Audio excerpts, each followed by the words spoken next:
It's time for The Verdict. The Verdict is a lively discussion of current events and legal issues pertinent to Oklahomans. The Verdict is hosted by Kent Myers and Mick Cornett. It's time for The Verdict.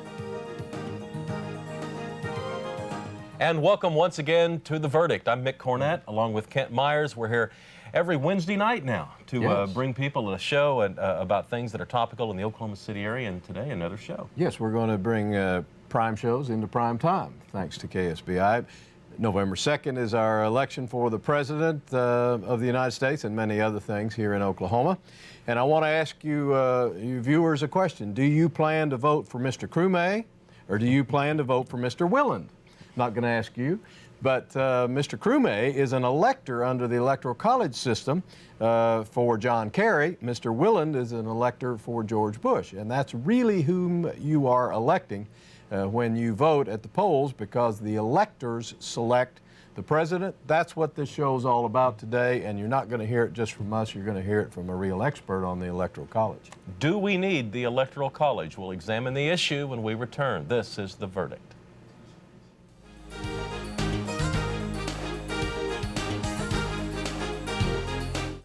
St. Gregory's University has been changing the lives of people like me for 125 years. Affordable private Catholic education, balanced with dedication to community and service, makes St. Gregory special. We're extremely proud of our students' outstanding academic achievements and our nationally ranked athletic teams. It's when you help a student build a future of balance, integrity, and service that you change a life forever. St. Gregory's, a community for life. Nick's, Oklahoma's only revolving restaurant, is also Oklahoma's most romantic restaurant. The perfect setting to celebrate your engagement, anniversary, or just because. We pride ourselves on the largest menu of any fine dining restaurant in Oklahoma, featuring prime steaks, the freshest seafood, and over 800 of the world's finest wines. Nick's offers a breathtaking panoramic view of the city, as well as a fabulous decor. You are sure to leave satisfied and wanting to return. Nick's, Oklahoma City's finest restaurant, isn't in OKC at all. It's above it. Hi, I'm Brady Bruce, President and General Manager of KSBI TV.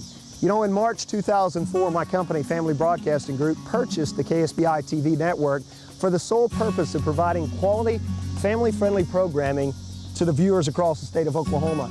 You know, as I deal with broadcast industry leaders across the nation, it's troublesome to me to see the lack of programming for those stations which are truly family-friendly. We continue to receive letters, phone calls, and emails of encouragement and thanks on a daily basis. And our advertisers know that KSBI is a safe place to advertise their business and reach nearly the entire state of Oklahoma. Recently, we've had many of you across the state desire to give a contribution to KSBI. But because we are a commercial station and a for-profit company, we've always turned those gifts down. You now have a way to support the development and growth of family-friendly programming here in Oklahoma and across the nation, and receive the appropriate tax benefit for your charitable contribution. Foundation for Family Television will develop many more great programs such as these, while not losing sight of those family-friendly values which this station is founded on. You can now send your one-time or monthly tax-deductible donation to Foundation for Family Television. You can send your one-time or monthly tax-deductible donation to Foundation for Family Television. P.O. Box 23961, Oklahoma City, Oklahoma 73123.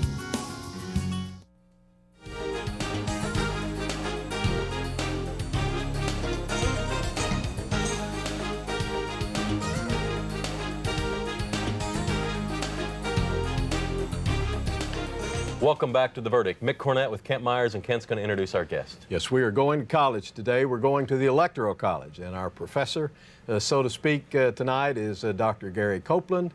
Dr. Copeland is the director of the Carl Albert Congressional Research and Studies Center at the University of Oklahoma. Dr. Copeland is a graduate of Baylor University and obtained his master's and PhD from the University of Iowa. After that, he relocated with us in Oklahoma, and since that time has been teaching and studying at the University of Oklahoma in the area of political science. Dr. Copeland has received many awards and recognitions for his work. both professionally and privately, I might add, in the community service. And this is his first visit on the verdict. Gary, thank you so much for joining us. Well, it's an honor to be here. Thank you. We're glad to have you. Thanks.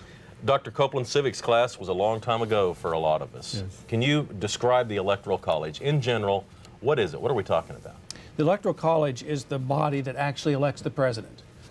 Each state has electors allocated based on their population, specifically the number of House of Representative members plus 2 for the Senate. And when you vote for president, you're voting for the electors, the gentleman that Kent mentioned earlier, who you're technically voting for, and then they turn around and vote for president. And vice president. And vice president, absolutely. So November 2nd, when you think you're voting for the president, you're actually voting for an elector who has pledged to vote for the president. And if you look closely at your ballot, you'll see the names listed there on the ballot. Yep. Now, we hear the number, the magic number 270. How is that 270 electoral votes that one needs to be elected, how is that calculated? Well, if I may real quickly give a minor lesson, majority in its technical meaning means more than half, as opposed to plurality, which is just the most. And so we require a majority to be elected president. Majority of electoral votes. Majority of electoral votes, yes, thank you.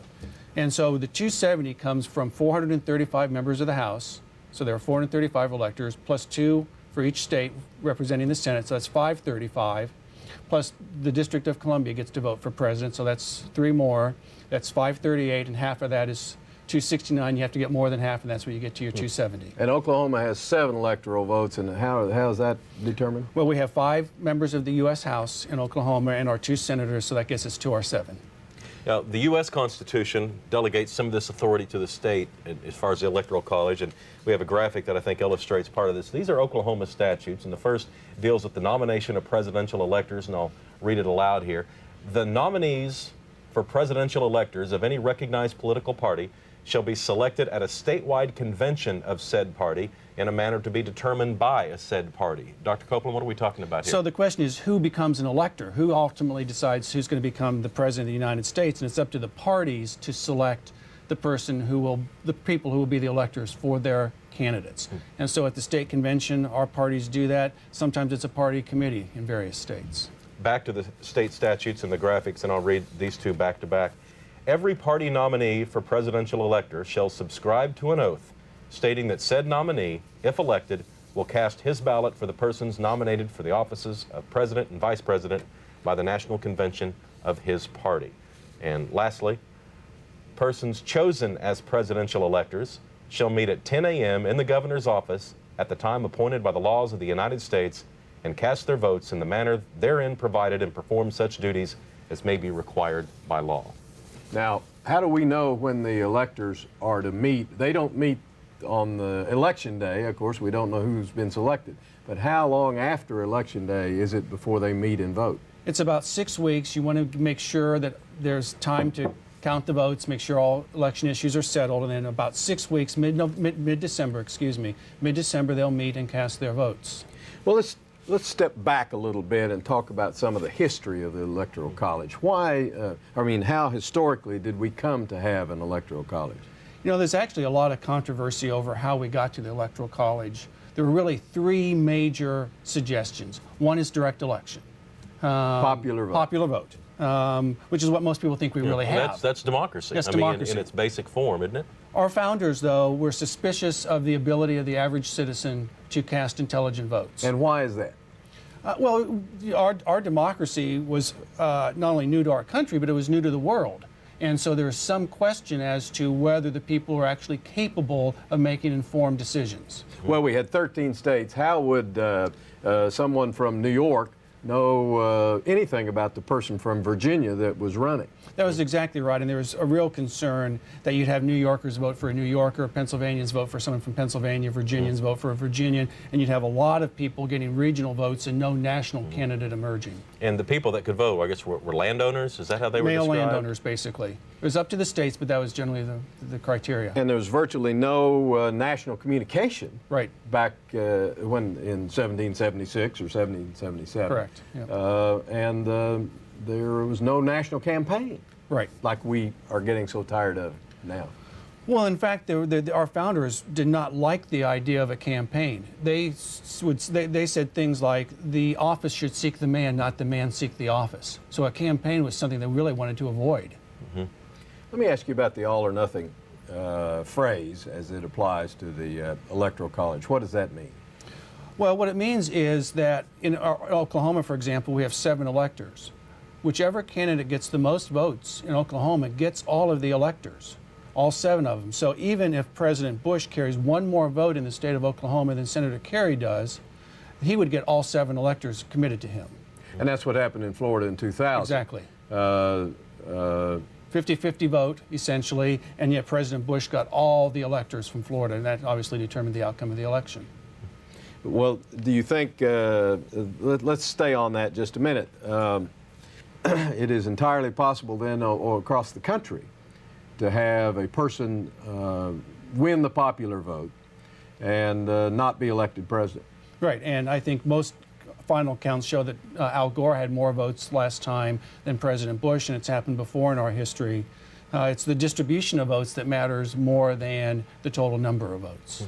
How many times, if you know, has it happened before the Gore-Bush 2000? Well, there's one other clear instance of it where people know that President Cleveland served 2 separated terms, but he actually won the plurality of the vote in 3 straight elections. But at the middle election, he didn't get the majority of the electoral vote, so he is one case. There are other instances that are disputed. There's an election in 1876 that you may recall from history was called the stolen election. It depends on who's writing that history as to what really happened there. And who were the candidates there? That was Tilden and Hayes. And we know President Hayes, and we forgot Samuel Tilden because he lost in the end. How does the selection of electors occur in Oklahoma? How do the electors get chosen? The party at their convention chooses the electors. And actually, the interesting thing is they choose the electors at the state party convention before we actually have the national party convention officially nominating who the candidate will be. So the elector is saying, I take an oath to vote for whomever it may be, even if I'm not supporting that person. Right, Presumably, in a given year at a state party convention, there might be 2 viable candidates for president from that party, and one elector may really be in favor of candidate A, but then candidate B is selected at the national convention.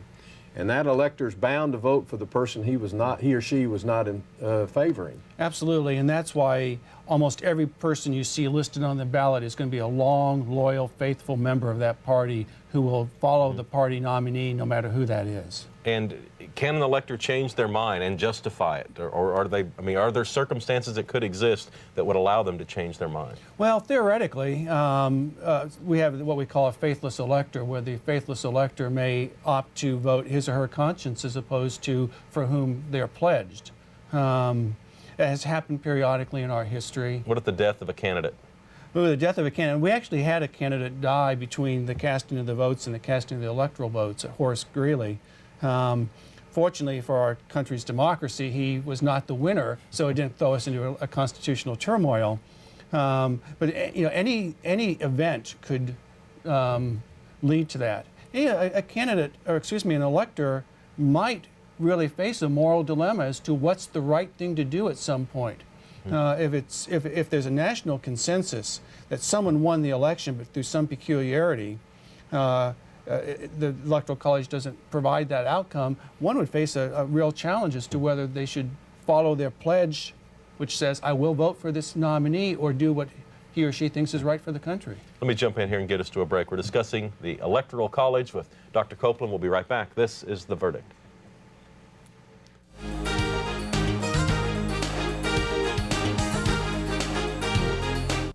Hi, I'm Leo with Graves Satellite, and I really want to do your dishes. A satellite dish, that is. If you call today, you can get a 4-room system installed for free, plus a whole bunch of channels starting at only $29 a month. A free DVR in 2 rooms so you can pause live TV, fast forward, rewind, a free high-definition tuner, plus if you call today, we'll pay you $49. Now, we reserve the right to end this promotion at any time, so give us a call right away. Bringing out the best in each student. That is the simple goal and tradition of Heritage Hall. The focus on the individual shapes the educational experience at Heritage Hall. Each Each student benefits from small classes, able, dedicated teachers, a solid academic curriculum, and exceptional co-curricular programs of athletics, arts, community service, and other activities, parental involvement, personalized counseling, and the development of responsibility, integrity, and love of learning. If you want education taught with pride, then you want Heritage Hall.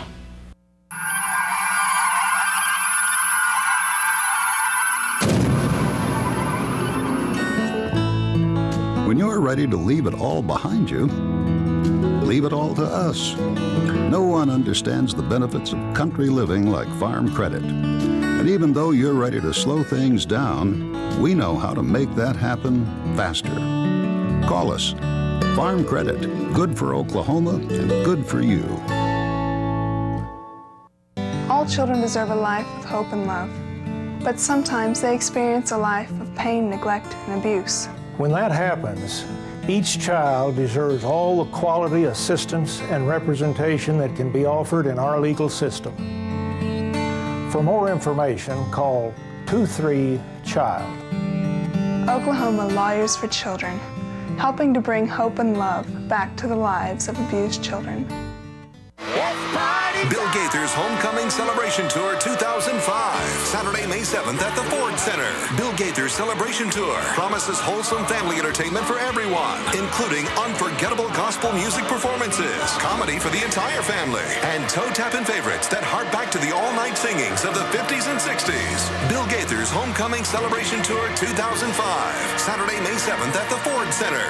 Reserve seat tickets are on sale now. A CC Entertainment event.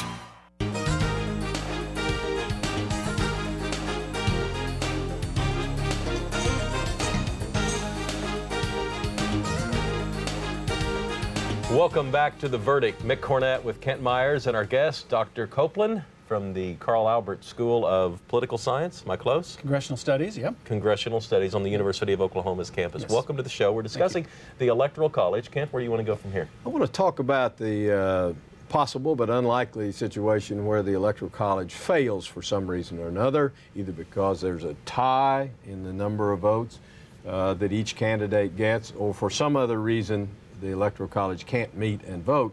Our framers of the Constitution provided for that event. Tell our viewers how the president and vice president are selected in the event the Electoral College fails. Well, it's worth talking about, Kent, because with our close election this time, it is possible that we could end up with a 269 to 269 tie, and therefore the Electoral College cannot choose our president. The provision set out in the Constitution says that the House of Representatives, as the U.S. House of Representatives, will select the president and the Senate will select the vice president. Now, this is the newly elected House and Senate. The electoral votes actually are counted in January in the Congress after the new Congress is seated. And if no vice presidential candidate gets a majority, the Senate votes. The House is more complicated. They used the House because that was the body closest to the people. And they thought, in case of a tie, they should be the ones who decide.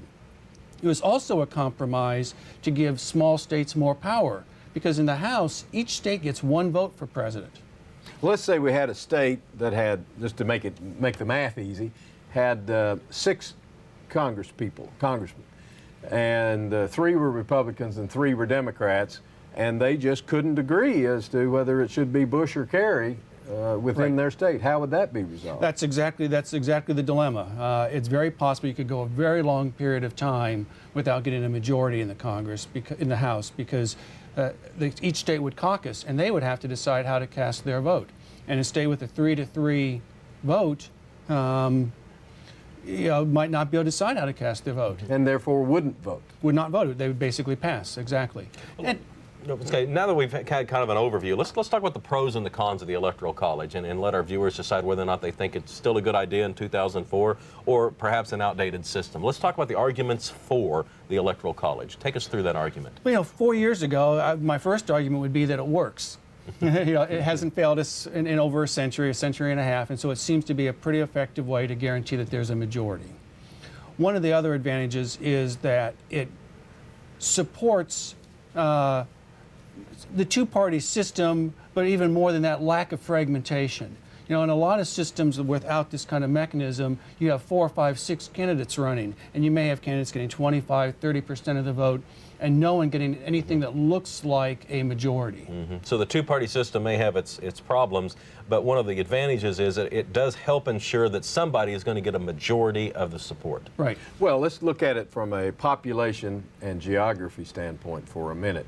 If we had just a popular vote system, with the person just getting the most votes, the big states where the population is heavy could in fact elect someone that might not be the choice of a lot of the small states. Now that the Electoral College does give some token support to every state, does it not? I think one reason we're likely to be stuck with the Electoral College is small states are unlikely to support a constitutional amendment to change it because they do get extra attention. They're more important to the voting process. Well, let's change the other side of the coin, if you will. What are the arguments against the Electoral College as you see them? Well, obviously, one of them is you can elect a minority president. Now, that's as we did in 2000. We did in 2000. Now, that's a bit of an unfair criticism because those are the rules of the game, and under the rules of the game, the president got a majority. There's also the risk that in the end, you will have people not vote for whom they're pledged, and so that's one of the problems with it. Well, it's interesting this year about how much press, at least, has been given to the key states. The swing states. The swing states, right. Thank you. Couldn't think of the phrase. Swing states, and that's where the two candidates are spending most of the time. That's because of the electoral votes within that state. That's right, and so they're not campaigning in states to pick up votes where they might do well and might pick up a lot of votes. So it almost assumes that a vote in Oklahoma, which is not a swing state, is not worth as much as a vote in Ohio or Florida. It's not worth as much to the candidates to campaign. You know, we rarely see presidential candidates through this state because it's pretty much a given the outcome. But you could also see a situation where an office holder might give a political favor to one of these swing states to try to sway popular opinion in that particular state. It becomes very important to pick up those key states, and of course, a lot of people have talked about the disasters in Florida helping the incumbent president. Well, let's talk a little bit more about what and how Oklahoma addresses the question of faithless elector, the elector who is elected perhaps to vote for George Bush and decides when he or she casts their vote, they cast it for John Kerry. Let's pull up a graphic that we have, another graphic on the Oklahoma statutes dealing with the faithless elector. It says, any presidential elector who violates his oath as a presidential elector shall be guilty of a misdemeanor, and upon conviction thereof shall be punished by a fine of not more than $1,000. So in Oklahoma, the legislature has chosen to call the faithless elector a criminal. Right, right. But that doesn't mean that his vote is changed. That's right? absolutely correct. He's committed a crime, but Right. his vote could go either way he wants. Right. And you know, your scenario sounds pretty far-fetched, but it's very possible that one of these faithless electors, rather than voting for the other candidate, would vote for some third candidate. You know, some popular figure in his or her state or something like that, as opposed to the nominee of the other party. Now, we don't have much more time, but I wanted to discuss what's going on in Colorado, and they do not have a winner-take-all. Describe what Colorado is doing. Well, actually, there are two states, Maine and Nebraska, who allocate based on congressional district. Whoever carries a congressional district gets that elector. Whoever carries the state gets the two Senate electors. And Colorado has that on the ballot this fall at the same time the presidential election is being held, and it will apply this year if it passes. So we won't really know where Colorado electors go until we count both the constitutional amendment votes and the presidential votes, and perhaps the presidential votes in each congressional district. But in general, if their popular vote is close, or at least if one congressional district votes one way and another congressional district votes another, then that state would have split support for the presidency. Absolutely. You know, so in Oklahoma, if we had that, for example, the second district, which is probably our most Democratic district, might vote for Senator Kerry, in which case we would have a 6-1 Electoral College vote in Oklahoma. Are you satisfied with the Electoral College? Well, I'm really concerned with how... As a political scientist. I'm concerned with what we'd replace it with. I think it's important that our president have a majority. And I'd worry 16, 17 times we've elected a president without a majority of the popular vote. And I'm not sure we want a system where we have lots of runoff elections, which you'd have you'd have to decide if not 50%, is 45% enough, or 40, or 30%. And then you start splintering up the vote across the country with regional-based parties and so forth. Dr. Copeland, thank you for coming on The Verdict. Very enlightening. Thank you. We'll have to have you back on. Did we graduate? We'll take the test election day. All right, very good. Kent and I'll be back. Final word after this.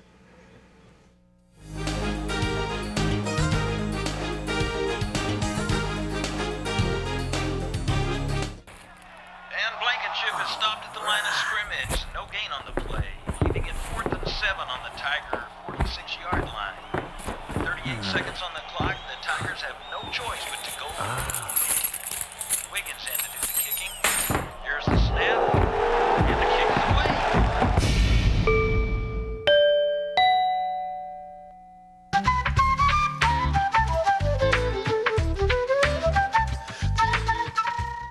If you missed Hello Oklahoma this week, you missed a lot.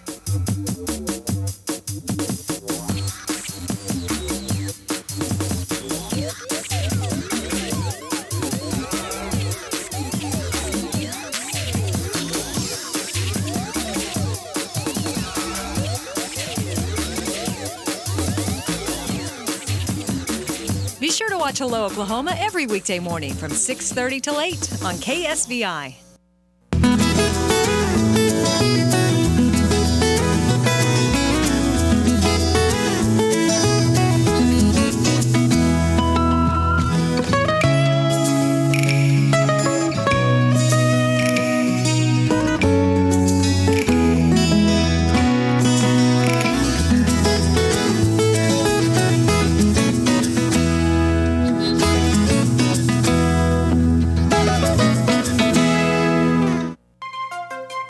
What if you could earn your bachelor's or master's degree from a leading accredited university while you're at home? At University of Phoenix Online, you can earn your degree when and where you want via the internet. You'll learn from instructors who hold high-level positions in their fields, so they can provide valuable insight. You'll learn with other successful professionals, sharing experiences and exploring new ideas. You'll have access to an extensive online research library, and you'll earn a state-of-the-industry degree in business, technology, education, or nursing. Best of all, you can complete your degree in about 2 or 3 years, so you can start applying it to your career success. University of Phoenix Online, the intelligent way to attend class. Financing available. Call 800-330-0834.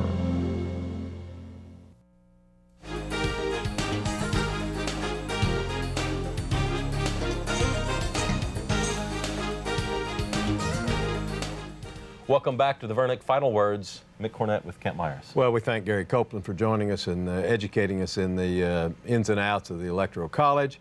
In that connection, we sure encourage our viewers all, regardless of your political persuasion, to vote on November 2nd.